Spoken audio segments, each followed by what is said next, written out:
சுட்டு விரல் நீ காட்டு சொன்னபடி ஆடுவேன்.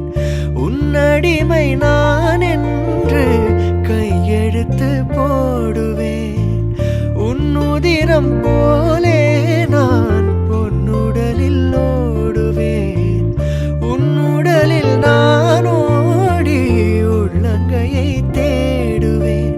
தோகை கொண்டு நீராடும் தென் கரும்பு தேகம் முந்தி வரும் தேன் வாங்கி பந்தி வைக்கும் நேரம்.